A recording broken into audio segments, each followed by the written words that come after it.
Chroma Squad surpassed my expectations from this year's South by Southwest gaming demo. What I had originally thought was going to be a nice classic crossover between Fire Emblem and old school Power Rangers had ended up being one of the best indie games I've played this year. In Chroma Squad, you take the role of 5 Sentai actors who are sick and tired of performing the same exact task over and over again. One day, the crew decides to leave their old selfish director behind to form their own studio and create a much more interesting fake Power Rangers show, as you create your own team and type out your own catchphrases. The story is surprisingly good, with a deep sense of charm and character development within the actors of your pretend series. It's supported by intentionally cheesy and fourth wall breaking dialogue that honestly fits well with the theme. I mean, who takes Power Rangers seriously anyway? The gameplay is divided into 2 sections, managing your studio and the episodes that you record. Between each episode, you can shop for character or mech customization that will give you a stats trait, and sometimes class or mech specific abilities that will give you a greater chance at conquering later challenges. You can sometimes craft these items out of materials you collect from episodes or buy in packs. You can also upgrade the studio or hire an agency to help make the best out of your progression. The idea is that by the end of a season, you are to have a certain amount of cash and fans with you in order to progress on to the next season's contract. Nearly everything in your studio needs to earn a paycheck by the end of each episode.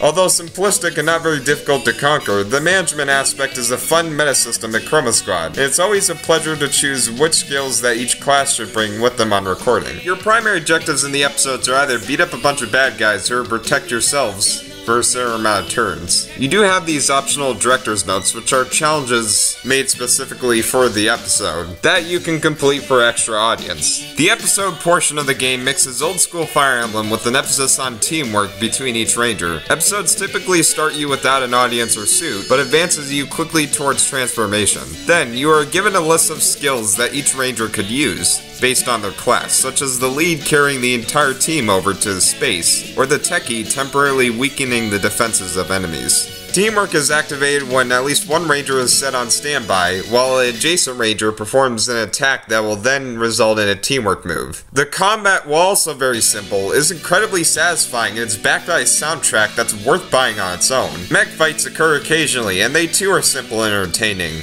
taking a one-on-one battle between your mech and a giant monster that mostly involves gambling on what attacks and defenses you're going to throw down on your turn before you have to guard yourself from the opponent's attacks to the best of your abilities. I don't know if a strong complaint for this game even exists. I guess the game crashed twice, though neither of those incidents happened at the same segments of the game, and it didn't take long at all to get back to where I was without the game crashing again. I cannot stress enough how amazing Chroma Squad is, and I haven't watched Power Rangers in a very long time. If you want a great strategy role-playing game, Chroma Squad is recommended at full price. Oh, and the soundtrack too.